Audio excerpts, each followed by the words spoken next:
की आपण भारतीय संविधानाला स्मरून मी शपथ घेऊ इच्छिते. त्यानुसार त्यांनी मला भारतीय संविधान उपलब्ध करून दिले. यावर त्यांनी तुम्ही तुमच्या वक्तव्याबद्दल दिलगिरी व्यक्त कराल का असंही विचारलं. मात्र मी माझ्या म्हणण्यावर ठाम होते की मी कुणाचाही अवमान केलेला नाही.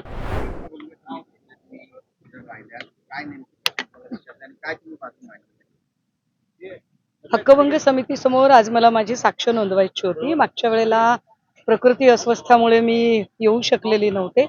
त्यामुळे मला आज वेळ देण्यात आलेला होता. आज समिती अध्यक्ष प्रसाद लाडजी, प्रवीण दरेकरजी, मनीषा कायंदे आणि सचिव आणि इतर अधिकारी उपस्थित होते. ज्याच्यामध्ये सुरुवातीला त्यांनी मला भगवद्गीतेला स्मरून शपथ घ्यायला सांगितलेली होती.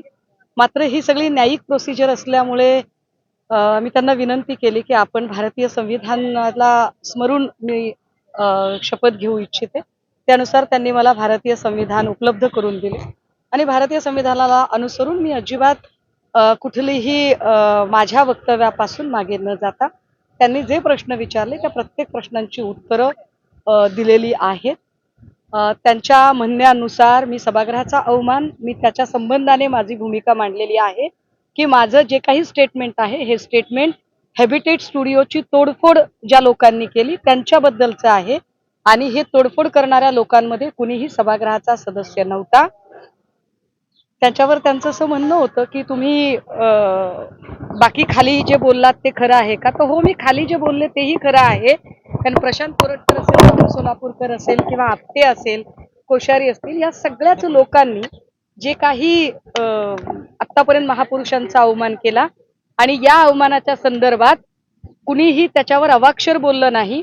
त्यामुळे जेव्हा कधी कुणी अशा पद्धतीने महापुरुषांचा अवमान करेल तेव्हा सुद्धा माझा स्टँड हाच असेल. यावर त्यांनी तुम्ही तुमच्या वक्तव्याबद्दल दिलगिरी व्यक्त कराल का असंही विचारलं. मात्र मी माझ्या म्हणण्यावर ठाम होते की मी कुणाचाही अवमान केलेला नाही. मग मी अवमान केला नसेल तर मग मी कुणाल कामराला सपोर्ट का केला असं एक समितीचं म्हणणं होतं. त्यावर मी माझी भूमिका मांडलेली आहे की भारतीय संविधानानुसार अभिव्यक्ती स्वातंत्र्य प्रत्येकाला आहे. एखाद्या कलाकाराचे अभिव्यक्ती स्वातंत्र्य जर धोक्यात येत असेल तर त्या अभिव्यक्ती स्वातंत्र्यासाठी मी लढलं पाहिजे आणि याच न्यायातनं मी कुणाल कामराला सपोर्ट केला. कुणाल कामराची माझी काही ओळख नव्हती, कधी गाठभेट झालेली नव्हती. त्यामुळे फक्त आणि फक्त कुणाल कामरासारखा कलाकार त्याने स्वतःला एकटं समजू नये, त्याच्यासोबत संविधानिक भूमिका घेणारे लोक आहेत हे दर्शवण्यासाठी म्हणून माझं ट्विट होतं की मी भूमिका मांडली.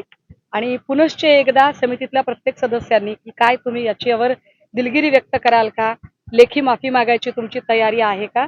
तेव्हा मी त्यांना सांगितलं की नाही, मी कुठलीही दिलगिरी व्यक्त करणार नाही, माफी मागणार नाही. तुमची चर्चा आज पूर्ण झाली असं सांगण्यात आहे.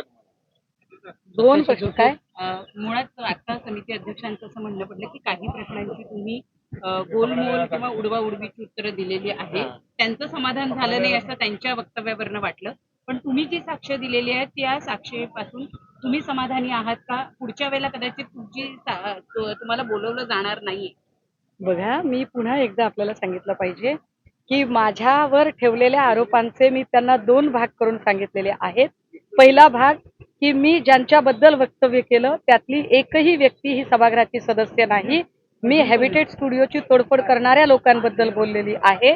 दुसरं, ज्या ट्विटमध्ये ज्या शब्दांमध्ये मी माझं मत व्यक्त केलं त्या शब्दांवर जर आक्षेप असेल तर 1984 आणि 1999 या 2 वेळा विधिमंडळ कामकाजाच्या ज्या याद्या प्रकाशित झाल्या असंसदीय शब्दांच्या